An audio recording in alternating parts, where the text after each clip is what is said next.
Hello and welcome to this episode of Soul Growth.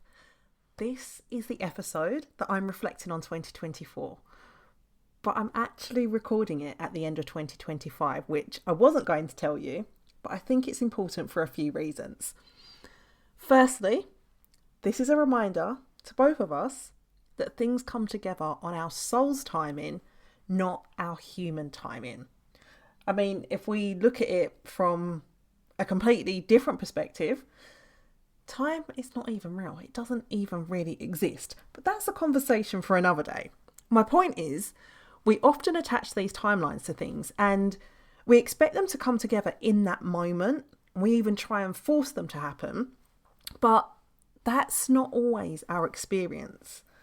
But what is true is that everything always comes together exactly as it's supposed to and when it's supposed to.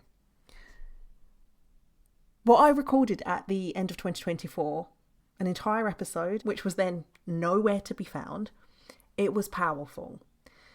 The lessons that I shared with you were powerful. And now with 2025 almost complete, the lessons I'm sharing are even more potent because of all the soul growth I've experienced this year. And I'm going to be sharing a lot more about that in a separate episode. But for right now, I'm able to take you deeper into my lessons from 2024 and from a different perspective because I'm different. That deeper layer is also important to point out because it's a reminder that life isn't linear.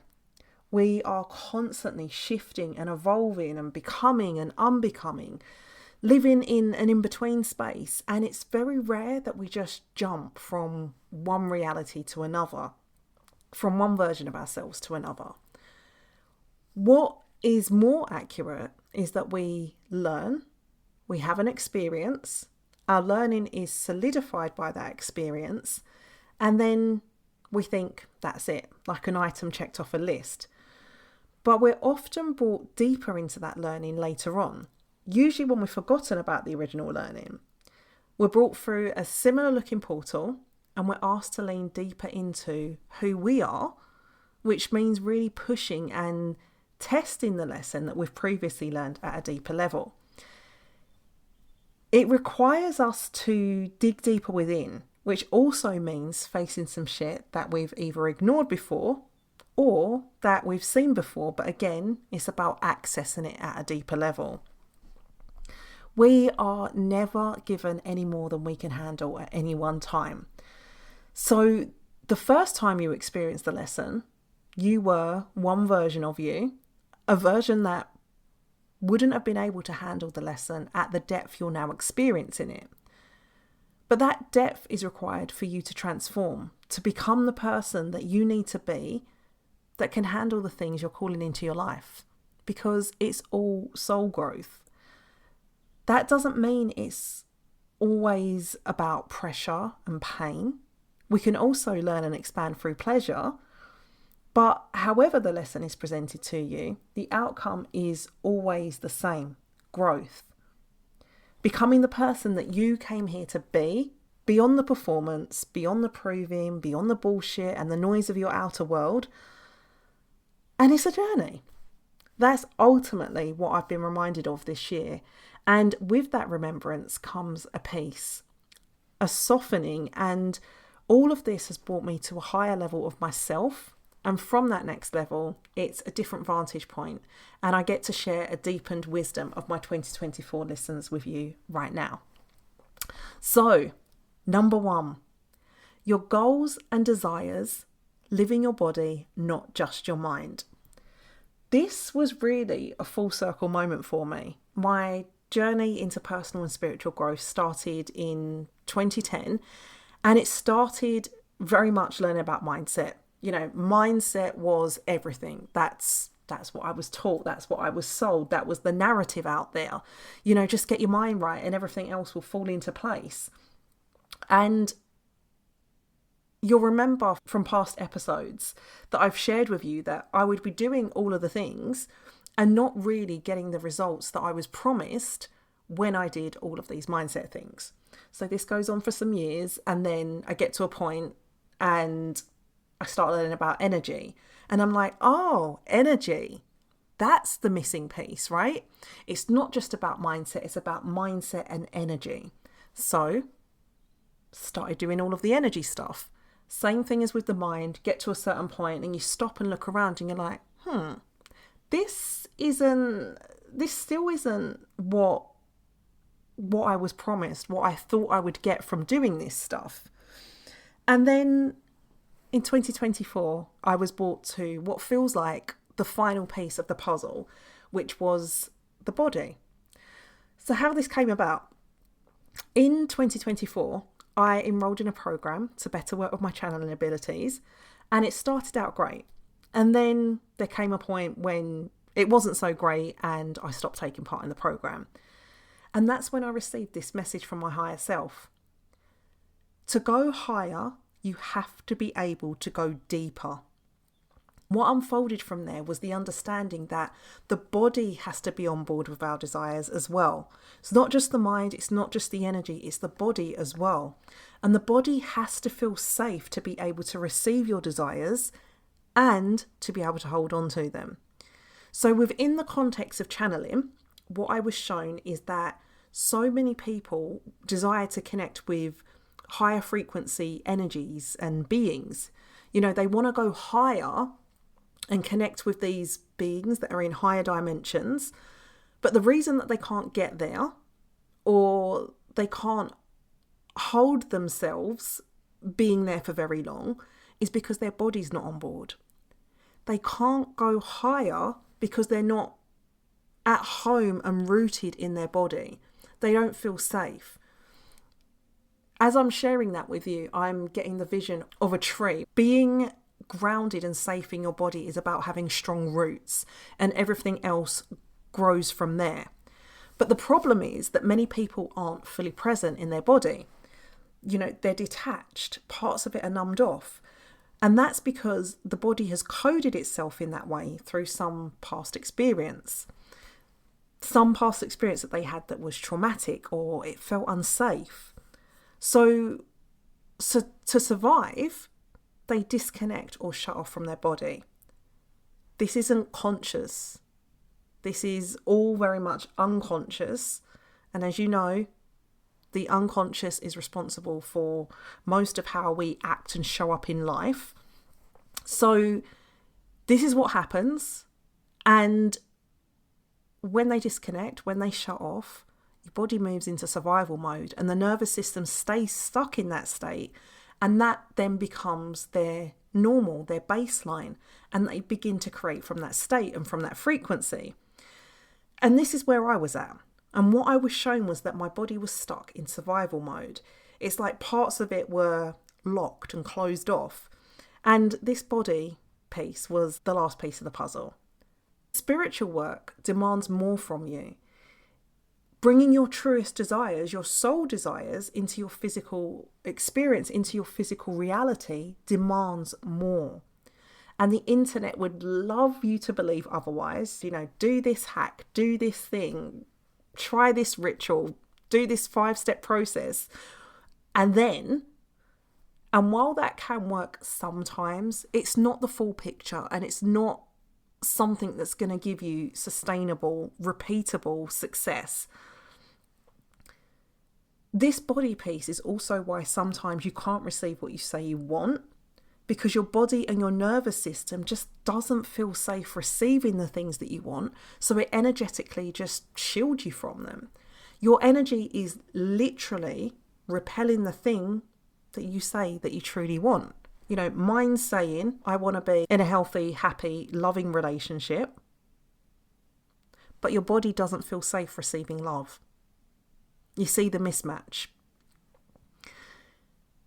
Your body thinks it's protecting you from what it perceives to be unsafe. So if you've been hurt in the past and there's some unhealed stuff around that, your body has coded into itself that it's not safe to receive love. So whilst you're actively pursuing it, or you think you are, there's a part of you that is pushing it away. This lesson is something that has continued to deepen for me in 2025, moving myself and my body out of survival mode. And what it's really been is about being shown the small micro ways, the subtle ways that I was still running this program in, and the ways in which it was keeping me stuck and looping in the same patterns, albeit in a different way. So if your body is activated in some way right now, as you're listening to this, if you're feeling the urge to move, or you feel uncomfortable, or you feel some tension or some tightness somewhere, or your mind has completely wandered, then this is your body communicating with you. And this is how you know that there is some truth in this lesson for you too. And when you become aware that this is your truth, you then get to accept it. And then you can start to take the steps to come back into a felt sense of safety within yourself and your body through somatic work and through presence. Because the more at home in your body you feel, the more grounded and rooted into it that you feel, the more safety you allow yourself to feel in your body, the less you abandon yourself every time the going gets rough. And then the more you're able to expand your capacity to actually receive your desires into your life and trust yourself not to fuck them up. Number 2, getting comfortable and familiar with things working out. So there was a big part of my life where I've experienced the opposite of what I desired to have. And as you know from other episodes and from what I've just briefly shared with you, it wasn't through a lack of trying, but once upon a time, I was doing all the things to manifest them, feeling like I was getting absolutely nowhere. And it was disappointing, it was disheartening, and at times painful. And it made me question myself. So a whole lot of receipts of things not working out the way that I wanted them to. And I didn't realise it, but all of these experiences of things not working out for me were unconsciously stacking up. So beyond my conscious awareness, there was an identity developing that didn't believe I could have the things that I want. So here's what I was shown in 2024 was happening. Consciously, I wanted an experience. I would set the intention to make the thing happen. I'd be doing the things to make it happen. But unconsciously, the identity that I was pursuing these desires in was one of lack, of having past experiences and beliefs of things not working out for me. So it was just like I found myself going through the motions over and over, but underneath it all, I didn't really, truly believe that I could have the thing because of all of this evidence of my past experiences of things not working out for me. I'd built up like energetic scar tissue, and going back to the body, mine had received the memo that it's not safe for me to have and pursue certain things, and it had unknowingly shut off in ways to protect me. So these are the kind of reasons that you might find yourself procrastinating or justifying or making excuses about the things that you say you want. It's not laziness, and it's not because you don't want it bad enough. It's very simply protection. I didn't feel safe to receive and had these unconscious and energetic like keep out signs. And even though I was taking the action to move myself forwards, there was a mismatch. So of course things couldn't work out for me. And going back to the example that I shared with you about relationships, when you're pursuing something like a relationship, for example, but underneath you have these beliefs and these thoughts of it's not going to work out for me, didn't in the past, so why would it now? You can see why it wouldn't come together. And of course, it's like really obvious when you zoom out and look at it in this way. But more often than not, we don't realise we're running these patterns. We just know we're not getting what we want. If, as you're listening to this story has activated you in some way, then, you know, this is your work too. And I invite you to look at not the big obvious ways that you think this is showing up. The way to really unpick this patterning within you is to look at the micro ways that it may be showing up for you. Because in all my years of experience, it's very rarely the big obvious things that are the things that are in your way. It's the small, very small things that can often be missed that are the keys to unlocking everything for you. When you become aware of how you've been operating, bit by bit, you can start to make the shift when you catch yourself mentally or energetically pushing something away and telling yourself a quiet story of things like, oh, it probably won't happen for me anyway, but I'll give it a try. Or he or she's probably just like all the others. And the emphasis here is on the word quiet. You know, we're so used to doing things in certain ways and expecting certain things and tolerating and accepting certain things that quiet voice, the one of fear and rationalization, it just feels like it's you. But it's not. And it's not the voice of your higher self. It is the voice of fear, albeit very quiet fear. And your work is to really catch yourself in the moments that you're telling yourself a limiting story and heal the parts of you that are rejecting your receiving. And then bit by bit, you get to recode yourself, like mentally, energetically, and physically, with the truth that things do get to work out for you, no matter how delusional your desires may seem, and remind yourself that those desires are your destiny. And then as you start to do this work, instead of approaching new situations and new intentions from old, outdated identities and versions of yourself, you learn to identify and release those limits, and you get to open up fully to receive what you really, truly desire, and without fear. It's natural for us to feel some trepidation doing something new, especially when you've got past evidence of it not working out. You know, when you've attempted to do some version of it before and it didn't work out. But the truth is, you're not the same person that you were a month or even a year ago. You've grown and you've healed and you've learned and evolved.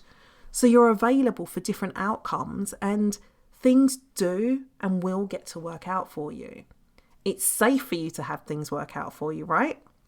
And potentially even better than you expect. This is an ongoing learning experience for me. And while this lesson was taught to me in 2024, it's been a lesson I've been called deeper into throughout 2025, and it still continues. Because remember, growth, especially soul growth and healing, are rarely linear. Lesson number 3. Spirit is always with you, guiding you, protecting you. This one was a really interesting lesson and an undeniable reminder that knowing something intellectually at a mind level, and that truth being a part of you, something that you embody, a part of your being, two completely different things. And it was another example of how soul growth happens in layers. For me, my belief in spirit was very present, and I've lived with that truth. You know, it's what I share with you here throughout the podcast. And what 2024 showed me was that it was time to lean into this truth and this knowing even more deeply, especially when you're afraid. What I saw, what I was shown, was how I felt fear with certain things. And when I did, I would just shut off and in many ways disconnect from spirit and default into this old way of being where I'd go into my head and then try and fix things from there, try and figure out a solution from my mind, and feeling like I had to do it all alone. It's easy to believe that spirit is always with you when you're not facing challenges, when life isn't lifing, you know, but when it does, and when you feel stressed or pressured or afraid, or you're in a situation you haven't been in before, it's very easy to revert into what's familiar. And for me, that looked like going into my head and trying to figure things out. Moving from the truth and the knowing that spirit is always with you to almost forgetting or dismissing that and trying to force my way through situations. So The first time I was really shown this and asked to lean into this lesson was in March of 2024 when I had to go to court. And I'd never been to court before, which made me uncomfortable in and of itself, pissed me off because it wasn't even for anything I'd done. And I also felt anxious because it meant going to this place that I didn't want to go to and seeing my son's dad and potentially his partner too, both of which I had no relationship with, and I was flying solo. And that was when Spirit checked me. And I was reminded that I am never alone, that Spirit is always with me. And the message that I received loud and clear is that Spirit walk in front of me, beside me, behind me, and I am divinely guided and protected, always and in all ways, and that this situation was no different. I was asked not just to lean into that truth, but to lean on that truth and allow it to hold me. It's like it became a cushion, like an energetic cushion around me that held me and just brought me comfort. And I imagined myself walking into that courtroom in that truth. And visibly, I was alone, but invisibly, I was surrounded by all of my spirit team, my higher self, my big, giant lion spirit animal, Leo, my angels, my ancestors, all of them. And walking into that room while knowing that truth. It gave me strength. It brought me peace. And this is a lesson, a reminder that I had to come back to again and again, that I still come back to. But that experience was where the seed was planted and where I was asked to deepen my understanding of something that I already knew to be true and allow it to root deeper into my being and to become a part of my knowing that became the energetic backdrop for any situation I'm faced with in any area of my life. And that lesson has been amplified for me in different ways throughout 2025 too. And I now understand that that experience last year was ultimately about more than just that moment and just that situation.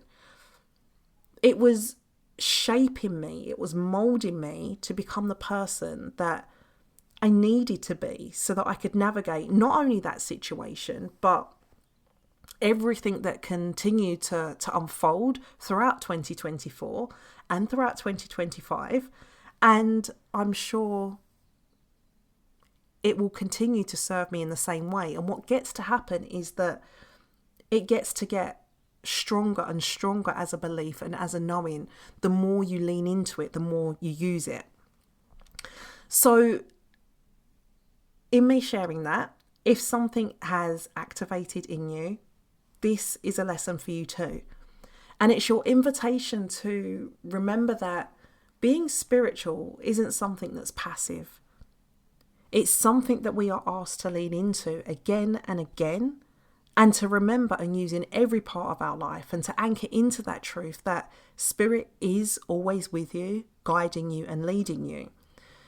They communicate their presence through whispers and knowings, songs, what we call synchronicities or signs. Could be a post on social media, could be something someone says, a smell, a memory, a book. There are literally so many ways they communicate with us, and it's just about being attuned to those messages, learning to listen to what's being shared, to trust it, and to act on it. When it's easy, and especially when it's not. And that's the true test of the strength of your spiritual connection. When you're asked to powerfully hold the frequency of faith and trust in the truth that Spirit has always got you, and holding on to that knowing when you find yourself in new and unfamiliar situations or places, experiences. Holding on to that truth, that knowing, even when it feels like you're crazy and your ego is literally screaming at you to make a move, do a thing, while your soul quietly whispers, just to be still. It's kind of like playing chicken with the universe and allowing each wobble and doubt to strengthen you And remember that it's all happening for your soul growth. It's all soul growth. 2024 was ultimately the reminder that there is a divine process to everything we experience, even when we don't fully get it. And the ultimate test is, can you stand in your power, your truth, and your knowing without leaking your energy, regardless of what the world outside of you is mirroring? So these are my most powerful lessons from 2024. Number 1, your body must be on board with your desires so that you can receive them into your life. Number 2, things get to work out for you, so start expecting them to in the big things and the small things. And number 3, you are never alone. Your spirit team are always with you, guiding you and protecting you. I know that at least one of these lessons is meant for you too. So trust your knowing and allow it to show you what's next. This is how you strengthen your connection to yourself and your soul, one golden thread at a time. Until the next episode, big love. Mwah.